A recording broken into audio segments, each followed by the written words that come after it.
தெய்வத்தின் குரல் 3ஆம் பாகம். சமூக தனி வாழ்க்கை நெறிகள், பரோபகாரம். செலவு விஷயம், ஜாக்கிரதை தேவை. செலவுக்கு என்ன செய்வது என்றால், பணக்காரனைத்தான் நம்பிக்கொண்டிருப்பது என்று இல்லாமல் அவனவனும் ஒரு காலணாவது கொடுக்க வேண்டும். பணக்காரனும் ஷரீரத்தால் உழைக்க வேண்டும், ஏழையும் திரவியத்தால் துளி உதவி பண்ண வேண்டும். இதுதான் நிஜமான தியாகம். பணக்காரனை அதிக பணம் கேட்கவே கூடாது என்று எனக்கு அபிப்பிராயம். காரணம் சொல்கிறேன். யோசித்து பார்த்தால் பணக்காரன் பாடுதான் ரொம்ப கஷ்டம் என்று தோன்றுகிறது. அந்தஸ்து, ஸ்டேட்டஸ், பேர் இவற்றுக்காக அவன் அநேக காரியங்களை இஷ்டம் இருந்தாலும் இல்லாவிட்டாலும் செய்ய வேண்டியதாக இருக்கிறது. இது ஒவ்வொன்றுக்காகவும் தண்டம் அழ வேண்டி இருக்கிறது. பெரிய மனுஷன் என்று தெரிய வேண்டுமானால் அதற்கு அநேக கிளப்களில் மெம்பர் ஆக வேண்டும். அதற்காக சப்ஸ்கிரிப்ஷன் செலவுகள், அப்புறம் ஏதாவது 2 ஸ்கூல் காலேஜிலாவது என்டோமெண்ட் வைத்து பிரைஸ் கொடுக்க செய்ய வேண்டி இருக்கிறது. இதற்கப்புறம் டைட்டில் வாங்குவதற்காக நேரே அப்படி தெரியாமல் பல தினசுகளில் செலவு செய்ய வேண்டும். கார், பங்களா, டிரஸ், பொழுதுபோக்கு செலவுகள் வேறு. இவனுடைய கம்பெனியோ பண்ணையோ நன்றாக நடக்க வேண்டுமே. அதை உத்தேசித்து வெளியில் சொல்லக்கூடியதும் சொல்லக்கூடாததுமாக பல விதங்களில் செலவு செய்ய வேண்டும்.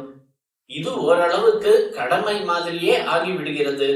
இதெல்லாம் போதாது என்று அரசியல் கட்சிகள் வேறு டொனேஷனுக்கு வருகின்றன.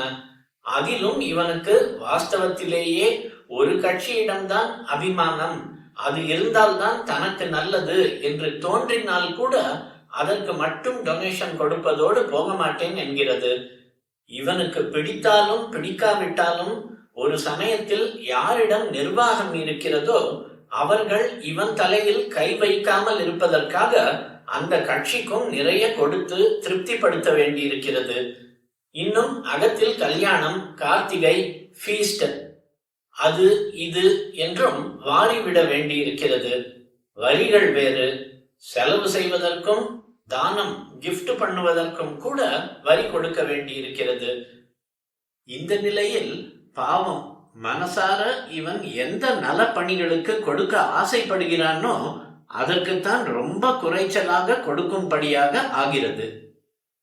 பேர், புகழ் மாதிரியான சமாச்சாரங்கள், பிசினஸ் இன்ட்ரெஸ்ட் முதலானதுகள் அத்தியாவசியமாகி விடுகின்றன. இப்படி இருக்க வேண்டாமே என்று நாம் சொல்லி பிரயோஜனம் இல்லை. நாமே அந்த பணக்காரனாக இருந்தாலும் இப்படித்தான் செய்வோம்.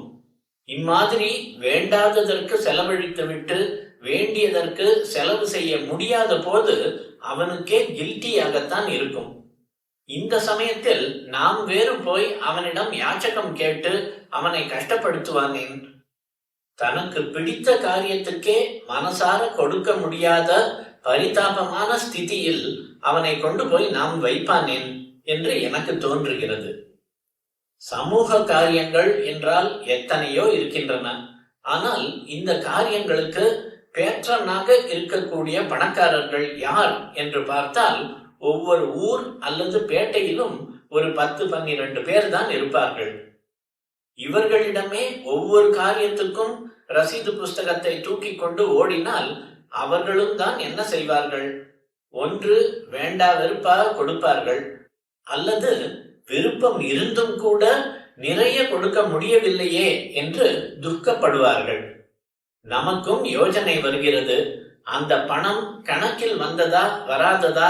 கணக்கில் வராதது என்றால் அந்த மாதிரி பணத்தை தர்மத்துக்கு பிரயோஜனப்படுத்திக் கொள்ளலாமா என்றெல்லாம் யோசனை வருகிறது.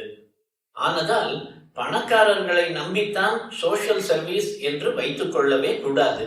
அவர்களாகவே காதில் விழுந்து கூப்பிட்டு கொடுத்தால் தாராளமாகவே வாங்கிக் கொள்ளலாம். நாம போய் பிடுங்கி எடுக்கக்கூடாது என்று தோன்றுகிறது.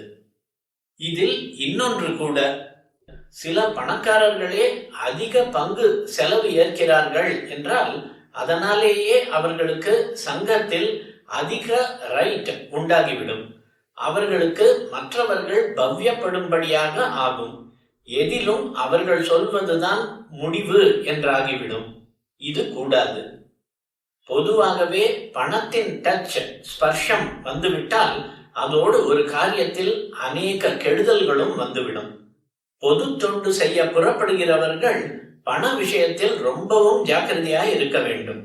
நல்ல ஆதரவு திரவிய சகாயமாகவும் நம் காரியத்துக்கு கிடைத்தால் கூட அதனால் ஓவர் எந்தூசியாஸ்டிக் ஆகி அதீத உற்சாகம் அடைந்து இப்போது இந்தியா கவர்மெண்ட் செய்கிற மாதிரி ஆம்பிஷியஸ் பிளானிங், அதி ஆசை திட்டம் போட்டு நிறைய பணம் கலெக்ட் பண்ண ஆரம்பிக்க கூடாது. இப்படி ஆரம்பித்தால் அதற்கு ஒரு முடிவே இருக்காது. இதனாலே பரோபகாரம் என்கிற அன்பு எண்ணத்தையும் அதில் அங்கமாக செய்கிற தேவாலய கைங்கரியங்களின் பக்தி எண்ணத்தையும் கூட வசூல் எண்ணம் முழுங்கிவிடும். எப்போது பார்த்தாலும் ரசீது புஸ்தகமும் கையுமாக அலைவதும், பேப்பர்காரர்களை பிடித்து அப்பீல் பண்ணலாமா, அட்வர்டைஸ்மெண்ட் பிடித்து சொவனீர் போடலாமா என்பதே சிந்தையாக தவித்துக் கொண்டிருக்கும்படியும் ஆகும். நிறைய பணம் சேர்ந்து அதை கையாள வேண்டியிருக்கும் போது நாமே எப்படி மாறி போய் விடுவோமோ என்ற பயம் சதாவும் இருக்கணும். அதுவும் இல்லாமல் ரொம்பவும் பணம் சேர்ந்தால் ஊரில் இருப்பவர்களுக்கும் அது சரியாக பிரயோஜனமாகிறதா என்ற சந்தேகம் எழும்பும். இதோடு கூட சற்று முன் சொன்ன மாதிரி இஷ்டமில்லாதவனையும் நிர்பந்தப்படுத்தி வாங்குவதும், இப்படி வாங்கிவிட்டதால் அப்புறம் அவனிடம் பவ்யப்பட்டு நிற்பதும் நம் பணியையே அசுத்தம் செய்துவிடும். ஆனதால் எந்த நல்ல காரியமானாலும் அதியாக அதை கொண்டு போய் விடாமல் அவசியத்தோடு நிறுத்தி கொண்டு செட்டும் கட்டும் சிக்கனமுமாகவே அதற்கான வரவு செலவுகளை நிர்வகிக்க வேண்டும். பொது தொண்டுக்கு மூல பலம் பணம் இல்லை, ஐக்கியப்பட்ட மனம்தான் என்று புரிந்து கொள்ள வேண்டும். பணம் கொடுத்தவன் என்று எவனையும் பிரகடனப்படுத்தி அதனால் அவனுடைய புண்ணிய பலன் போய்விடும்படியாக செய்துவிடக்கூடாது.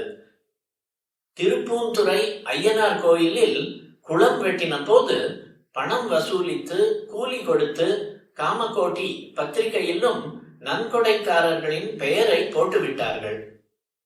அடுத்த இஷ்யூவிலேயே நான் கொட்டை எழுத்தில் இனிமேல் இப்படி பண பலத்தில் பண்ணாமல் ஆட்களின் அன்பு பலத்திலேயே பண்ண வேண்டும் என்பதற்காகத்தான் அப்படி போட்டோம் என்று நாசுக்காக மன்னிப்பு பச்சாதாபம் தெரிவிக்கிற மாதிரி பப்ளிஷ் பண்ண வைத்தேன்.